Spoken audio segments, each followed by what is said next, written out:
வணக்கம் மக்களே. Nita form India சேனல்லேருந்து இன்று பதிவு பார்த்திங்கன்னா குண்டுமல்லி இந்த மாதம் மார்ச் மாதம் வந்து பார்த்திங்கன்னா கொஞ்சம் ப்ரொடக்ஷன் வந்து சுமாராக தான் இருக்கும். ஒரு ரொம்ப அதிகமாகலாம் இருக்கிறதுக்கு வாய்ப்பு கிடையாதுங்க. நமக்கு வந்து இந்த பீக் ஹையஸ்ட் ஈல்டு அப்படின்னு வந்து பார்த்திங்கன்னா ஏப்ரல் மே ஜூன் இந்த 3 மாதம்தான். நம்ம பராமரிப்பு வந்து கொஞ்சம் எவ்வளோ தான் சுமாரான பராமரிப்பு நம்ம பண்ணாலும் நமக்கு வந்து பார்த்திங்கன்னா ப்ரொடக்ஷன் வந்து நல்லாவே தான் இருக்கும். எந்த மண், கலர் மண், செம்மண் அது மாதிரிலாம் இல்லை, எல்லாமே ப்ரொடக்ஷன் ஓரளவுக்கு நல்லா தான் இருக்கும். உரம் வைக்கிறது மட்டும் நீங்கள் வந்து கொஞ்சம் கவனிப்போடு வைக்கணும். எப்படி வைக்கலான்னு பார்த்தீங்கன்னா, நல்ல ப்ரொடக்ஷன் அறுவடை வரும்போது இது ரொம்ப முக்கியமான விஷயங்க, ரொம்ப நுணுக்கமான விஷயம், தவற விட்றாதீங்க. நம்ம சேனலை ஃபஸ்ட் டைம் பார்க்குற நண்பர்களாக இருந்தீங்கன்னா நீங்கள் ப்ளீஸ் நம்ம சேனலை சப்ஸ்கிரைப் பண்ணி வச்சுக்கிங்க. இனிமேல் வரப்போகிற வீடியோலாம் பாருங்கள். இனிமேல் வந்து வேறு ஒரு லெவலில் வரப்போகுது எல்லா வீடியோவும், உங்களுக்கு வந்து ரொம்ப யூஸ்ஃபுல்லாக இருக்க போகுது. சரி, வாங்க போகலாம்.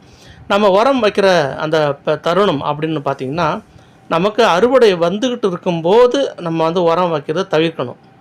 காரணம், உரம் வச்சோம்னா அந்த செடி வந்து வளர்கிறதுக்கான ஒரு இதில் போயிடும், மூடில் போயிடும் செடி. அப்போ அந்த ப்ரொடக்ஷன் வந்து நமக்கு வந்து கொஞ்சம் மந்தமாகிடும். ஆக நம்ம அந்த செடி இந்த உரம் எப்போ வைக்கலான்னு பார்த்திங்கன்னா, அறுவடை எல்லாம் முடிஞ்சு குறையுது பாருங்கள், குறைஞ்சிக்கிட்டே வருது. நமக்கு தெரியும் இதுக்கு மேலே அறுவடை வந்து பீக் வராது, குறைஞ்சிட்டு தான் இருக்குது அப்படின்னு தெரியும் போது, அப்போ நம்ம உரம் வைக்கும்போது அந்த செடி வந்து மறுபடியும் துளிர் எடுத்து மறுபடியும் அரும்பு கட்டி புதுசு அரும்பு வரும், ப்ளஸ் பழைய அரும்பு அப்படி வந்துக்கிட்டே இருக்கும். இது ஒரு சைக்கிள் மாதிரி தான் வச்சிங்களேன். அந்தமாதிரி சமயத்தில் நம்ம உரம் வைக்கணும். இது வந்து நானும் சில நேரங்களில் வந்து இந்த தவறு பண்ணேன். அந்த நம்ம நண்பர் ஒருத்தர் வந்து இப்படி சொல்லி தான் நமக்கு வந்து தெரிஞ்சது. நம்ம வந்து 15 days ஒன்ஸ் வந்து நம்ம உரம் வச்சுட்டே இருந்தோம். இப்போ நம்ம தோட்டம் வந்து பார்த்திங்கன்னா ஃபுல் அறுவடை வந்துக்கிட்டு இருக்குது. இப்போ உரம் வைக்கலாம் அப்படின்னு நினச்சி ஒரு முடிவு பண்ணும்போது நம்ம ஃப்ரெண்டு வந்து இந்த டெக்னிக் வந்து சொல்லி கொடுத்தாப்புல. சரி, அது அப்படியே நம்ம சேனல்லையும் சொல்லிடலாம் அப்படின்னு சொல்லிட்டு நம்ம அந்த சேனல்லையும் வந்து, ஏன்னா நம்ம புது விஷயம் அப்படிங்கிறதுனால இது நம்ம அப்படியே உங்கள்கிட்டையும் நான் வந்து தெளிவுபடுத்த விரும்புகிறேங்க. ஏன்னா ஒருத்தருக்கு ஒருத்தர் நாலேஜ் ஷேரிங் தான். நம்ம சேனல் வந்து பார்த்திங்கன்னா எதுவுமே வந்து நம்ம சொல்கிறது தான் கரெக்டாக இருக்கும் அப்படின்லாம் இல்லை. எல்லாமே வந்து பார்த்திங்கன்னா ஒருத்தருக்கு ஒருத்தர் வந்து நாலேஜ் ஷேரிங் தான். இந்தமாதிரி பண்ணும்போது தான் நம்ம வந்து இன்னும் வேகமாக, ரொம்ப விரைவாக, சுறுசுறுப்பாக, மிக ஒரு உயரத்துக்கு நம்மளால் வளர முடியும் இல்லைங்களா. அதுக்கு அடுத்தது வந்து பார்த்திங்கன்னா அடி உரம் வந்து நம்ம ஏற்கனவே சொன்னோம் பாருங்கள், ஃபேக்டாம்பாஸு, எஸ்எஸ்பி, அப்புறம் வந்து பார்த்திங்கன்னா சிஎம்எஸ் இல்லை பிஎம்எஸ், அப்புறம் பொட்டாஷ், செப்பரேட் பொட்டாஷு, இந்த மாதிரி உரங்களில் வந்து பார்த்திங்கன்னா ரொம்ப சிறப்பான உரங்கள் நீங்கள் தாராளமாக வாங்கி போடலாம். களைக்கொல்லி நீங்கள் அடிக்கிற நண்பராக இருந்தீங்கன்னா, களைக்கொல்லி வந்து பார்த்திங்கன்னா கொஞ்சம் ஒரு பவர்ஃபுல் இல்லாத களைக்கொல்லியாக பார்த்து நீங்கள் செடிகளுக்கு அடிக்க பாருங்கள். ரொம்ப ஒரு பவர்ஃபுல்லான ஒரு உதாரணம் ரவுண்ட் அபவுட் தான் நான் அடிச்சிட்டு இருந்தேன். பட் நான் ரவுண்ட் அபவுட் இப்போ ரீசன்ட் டேஸ் நான் அடிக்கிறதில்ல. ஏன்னா அது வந்து பார்த்திங்கன்னா நம்ம செடியோட வளர்ச்சியும் பாதிக்குது, ப்ளஸ் நம்ம ப்ரொடக்ஷனும் பாதிக்குது. ஏன்னா அந்த வளர்ச்சி எப்படி இருக்குதுன்னு பார்த்திங்கன்னா, அந்த வேர் பகுதியில் வந்து கொஞ்சம் சரியான ஒரு முறையில் வந்து அந்த வேர் வளர்ச்சியெல்லாம் வந்து அழுத்தமாக பண்ணுறதுனால நமக்கு செடி வந்து பார்த்திங்கன்னா ப்ரொடக்ஷன் கொடுக்கறதுக்கு வந்து முன்ன பின்ன ஆகிடுது. அது வேண்டாம். நான் உங்களுக்கு அந்த ரவுண்ட் அபவுட்டோட பேரோடு நான் உங்களுக்கு இன்னொரு பதிவில் நான் சொல்கிறேன் அது என்னன்றது. இப்போ என்கிட்ட அந்த ஆஸ் ஆஃப் நோ வந்து பார்த்திங்கன்னா என்கிட்ட அந்த போஸ்டர் இல்லை, அந்த பேர் கூட டக்குன்னு எனக்கு நினைவில் வரலை. நான் அது உங்களோட அந்த பகிர்ந்துக்கிறேங்க. நீங்கள் என்ன பண்ணலான்னு கேட்டிங்கன்னா, அந்த கொஞ்சம் விலை கம்மின்றதை விட பவர்லெஸ், நம்ம மல்லி செடிக்கு பாதிப்பு வரக்கூடாது, அதை மட்டும் பார்த்துக்கணும். மேலே ஸ்ப்ரே வந்து பார்த்திங்கன்னாங்க, நல்லதோ கெட்டதோ, பூச்சி இருக்கோ பூச்சி இல்லையோ, புழு இருக்கோ இல்லையோ, என்ன மாதிரி பிரச்சனை இருந்தாலும் பரவாயில்லைங்க. ஆனால் நம்ம என்ன பண்ணலாம் அப்படின்னு பார்த்தீங்கன்னா, 4 நாள் ஒருக்கா நம்ம மருந்து அடிக்கணும். நான் வந்து 7 நாள் ஒரு முறை மருந்து அடிக்கிறேங்க. இப்போ நானும் சேஞ்ச் பண்ணிட்டேன். ஏன்னா புழு வந்து, பூச்சி வந்து, தாக்குதல் வந்து, செம்பேன் வந்து, அப்புறம் வந்து பார்த்திங்கன்னா சிவப்பு அரும்பு வந்து, இவ்வளோ போராட்டம் பண்ணதுக்கு அப்புறமா வந்து நம்ம செடிக்கு மருந்து அடித்து காப்பாற்றுறதுக்கு பதிலாக வருமுன் காப்போம் தான் நம்ம வந்து 4 நாள் தாங்க கரெக்டான ஒரு கால இடைவெளி. ஏன்னா சில பேர் வந்து வாரத்தில் 2 தடவை அடிக்கிறாங்க. நம்ம நண்பர்கள்லாம் 4 நாளைக்கு ஒரு முறை அடிக்கிறாங்க. இது வந்து பார்த்திங்கன்னா ஒரு மிகப்பெரிய ஒரு திருவண்ணாமலை மாவட்டத்தில் வந்து பார்த்திங்கன்னா மிகப்பெரிய ஒரு ஊரே, கிட்டத்தட்ட வந்து பல ஆயிரக்கணக்கான ஏக்கரில் மல்லிகைப்பூ பண்ணுற ஊர் அது. நம்ம தோட்டத்துக்கு பக்கத்தில் தான். நம்மெல்லாம் வந்து இம்ப்ரெஸ் ஆனது, அங்கெல்லாம் பார்த்து தான் நம்ம இம்ப்ரெஸ் ஆகி தான் நம்ம அங்கே மல்லிகைப்பூ இது அறுவடைக்க வந்தது, விவசாயத்துக்கு வந்தது. இப்போ அவங்களாம் 4 நாள் ஒரு முறை பண்ணுறாங்க. நிச்சயமா நல்ல ரிசல்ட்டாக தான் இருக்குது. நீங்களும் வந்து ப்ளீஸ் அந்த மாதிரி பண்ணுங்கள். நம்ம தோட்டத்தில் நம்ம நண்பர்கள் நிறைய பேர் வந்து நிறைய பிரச்சனை கேட்டிருந்தீங்க. எந்த பிரச்சனைக்கு அனைத்தும் பிரச்சனைக்கும் வந்து நீங்கள் பார்த்தீங்கன்னா சிமோடிஸ் மருந்து நீங்கள் வந்து ஸ்ப்ரே பண்ணுறது ரொம்ப சால சிறந்தது. சிமோடிஸ் கூட வந்து மவுண்டன் எனர்ஜி, பேந்தால் இது 3 சேர்த்து நீங்கள் பண்ணுங்கள். சிறப்பாக இருக்கும். எந்த பூச்சி தாக்குதல், எந்த மாதிரி வண்டு புழு தாக்குதல், ஸ்ட்ரிப்ஸ் எதுவாக இருந்தாலும் சரி எல்லாத்துமே வந்து ஓரளவுக்கு உங்களுக்கு கண்ட்ரோலில் கொண்டு வந்துடும். சிமோடிஸ் வந்து நல்லாவே கண்ட்ரோலில் கொண்டு வரும். பேந்தால், மவுண்டன் எனர்ஜி இதெல்லாம் வந்து பார்த்திங்கன்னா நல்லா சிறப்பாக கொண்டு வரும். கூட வந்து ஜிப்ராலிக், போரான் இந்த மாதிரி சேர்த்துக்கிட்டிங்கன்னா செடியோட வளர்ச்சி வந்து நல்லா சிறப்பாக இருக்கும். ஆல்-19 வந்து பார்த்திங்கன்னா வாரம் ஒரு முறை வந்து ஏதாவது ஒரு மருந்து கூட சேர்த்து நீங்கள் வந்து பண்ணுங்கள். ஒரு வாரத்தில் 2 தடவை பண்ணுறீங்க அப்படின்னா ஒரு வாரம் விட்டு இன்னொரு வாரத்தில் வந்து ஆல்-19 மேலே பண்ணிங்கன்னா அது எப்போ பண்ணலான்னு பார்த்தீங்கன்னா செடி வளர்ச்சி வேணும் போது பண்ணுங்கள்.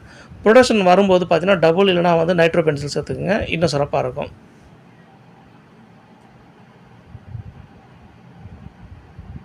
ஆக நம்ம இந்த மாதிரி பராமரிப்பு நம்ம செடிகளுக்கு பண்ணும்போது தான் அது களை இல்லாமல் வச்சுக்கணுங்க. கொஞ்சம் செலவு கூட தாங்க. நம்ம என்ன பண்ணுறது, களை இல்லாமல் வச்சுக்கணும். களைக்கொல்லி வச்சு நம்பியெல்லாம் நம்மளால் ரொம்ப நாள்லாம் போக முடியாது. ஆட்களை வைத்து தான் நம்ம வந்து களையை வந்து நம்ம வந்து முறையாக பராமரிப்பு பண்ண வேண்டும். அப்படி நம்ம பண்ணால் மட்டும்தாங்க நம்மளால் வந்து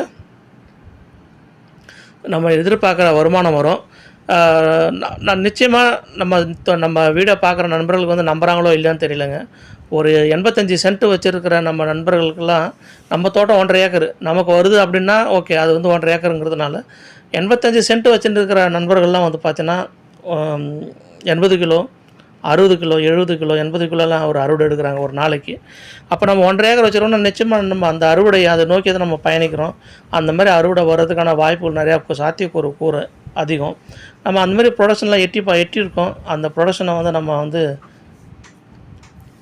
அந்த அளவுக்கு வந்து நம்ம அடைஞ்சிருக்கோம். அந்த ப்ரொடக்ஷன் நம்ம அடைஞ்சிருக்கோம். அந்த ஒரு எண்ணத்தில் தான் நம்ம வந்து விவசாய பெருமக்களுக்கு வந்து நம்ம சொல்கிறோம். இந்த 3 மாதம் தவற விட்றாதீங்க. ஏன்னா நம்ம முறையாக விவசாயம் பண்ணுறோமோ இல்லையோ, இல்லை பராமரிப்பு வந்து முன்ன பின்ன இருக்கோ இல்லையோ, ஆனால் இந்த 3 மாதம் வந்து பார்த்திங்கன்னா மல்லியோட சீசனுங்க. நல்லா இருந்தாலும் நல்லா இல்லைனாலும் நல்லா ப்ரொடக்ஷன் வரும். அதனால் இந்த காலம் வந்து நீங்கள் தவற விட்றாதீங்க. ஏன்னு கேட்டிங்கன்னா ஒரு விவசாயி வந்து இன்னொரு விவசாயியோட நிலைமை என்னன்றது தெரியுங்கிறதுனால தான் இந்த சேனலோட பதிவு. இந்த சேனலும் அதுக்காக ஆரம்பிக்கப்பட்டது தான். இன்னும் மென்மேலும் வளரணும் அப்படிங்கன்னா அது உங்களோட பேராதரவு தேவை. நீங்கள் தான் வந்து எல்லார்கிட்டையும் சொல்லி இந்த சேனலை வளர வைக்கணும், வாழ வைக்கணும். அப்போ தான் நம்மளை மாதிரி விவசாய பெருமக்கள் அனைவரும் வந்து நல்ல ஒரு நிலைமைக்கும் நல்ல ஒரு உயரத்துக்கும் நம்மளால் எட்ட முடியும். ஏன்னா விவசாய பெருமக்கள் வந்து பார்த்தீங்கன்னா 5க்கு 10க்கு எப்பவுமே வந்து கஷ்டத்தில் இருப்பாங்க அப்படிங்கிற நிலையெல்லாம் மாற்றிடணும். ஏன்னா இது யார் விவசாயத்தில் இன்றைக்கி ஜெயிக்கிறாங்க அப்படின்னு பார்த்தீங்கன்னா யாரெல்லாம் வந்து பேக்ரவுண்டு சிறப்பாக பெரிய லெவலில் இருக்காங்க, அவங்க தான் செலவு பண்ணி அதெல்லாம் பண்ணி பெரிய லெவலில் கொண்டு வராங்க. அப்படிலாம் கிடையாதுங்க. அதெல்லாம் ஒரு மித்து, கற்பனை. நம்மளால முடியும். என்னன்னா கொஞ்சம் உடல் உழைப்பு நமக்கு அதிகமாக தேவைப்படும். ஏன்னா நம்ம தோட்டம் நம்ம சுத்தமாக பராமரிப்பாக வச்சுக்கணும். உரம் எப்போ போடணுங்கிறது நான் உங்களுக்கு தெளிவாக சொல்லிட்டேன். அது ஒரு மிகப்பெரிய ஒரு நுணுக்கம். அதேமாதிரி மேலே ஸ்ப்ரே வந்து 4 நாள் ஒரு முறை வந்து ஸ்ப்ரே பண்ணுங்கள். நீங்கள் நிச்சயமாக நம்ம எதிர்பார்க்குற வருமானம் நமக்கு கண்டிப்பாக இருக்குது. அதில் மாற்றுக்கிறதே கிடையாது. நிறைய பேர் நிறைய விதமாக சொல்கிறாங்க மருந்து இதெல்லாம் சொல்லிட்டு. சிமோடிஸ் மருந்து இன்றைக்கி ட்ரெண்டிங்கில் நல்லா ஃபேமஸாக இருக்குங்க. நல்ல ட்ரெண்டிங்கில் இருக்குது. மவுண்டோ எனர்ஜி நல்லா ட்ரெண்டிங்கில் இருக்குது. பேந்தால் நல்லா இருக்குது. ஃபோஸ்டர்னு ஒரு மருந்து அது நல்லா இருக்குது. அதுக்கப்புறம் எக்ஸ்கிராட்டு நல்லா, இதெல்லாம் வந்து பார்த்திங்கன்னாங்க சிறப்பான மருந்துங்க. நீங்கள் தைரியமாக வாங்கி பயன்படுத்தலாம். ஒன்றும் பிரச்சனை. கடையில் போய் நீங்கள் சொன்ன மருந்து பேர் சொல்லி கேளுங்க, அவங்களே உங்களுக்கு சொல்லுவாங்க பாருங்கள். அளவுலாம் அவங்களே சொல்லுவாங்க. வாங்கிட்டு வந்து அடிங்க. அடிச்சிங்கன்னா புழுப்பு தாக்குதல் இல்லாமலே வச்சுக்கிட்டாலே போதும். மேக்ஸிமம் நம்ம வந்து பார்த்திங்கன்னா இந்த சீசனுக்கு வந்து எந்த ஒரு பெரிய ஒரு அளவில் வந்து நம்ம வந்து பண்ணணும்னு தேவையில்லை, பராமரிப்பு தேவைப்படாது.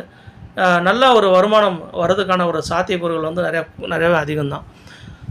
நம்ம சொல்கிற அந்த தோட்டத்தில் வந்து இப்போ அளவு வந்து பார்த்திங்கன்னா ஒரு ஏக்கர் வச்சுருக்கீங்க அப்படின்னா கண்டிப்பாக நமக்கு வந்து ஒரு 100 கிலோ இல்லை 80 கிலோ வரணும். இதுதான் வந்து அளவு.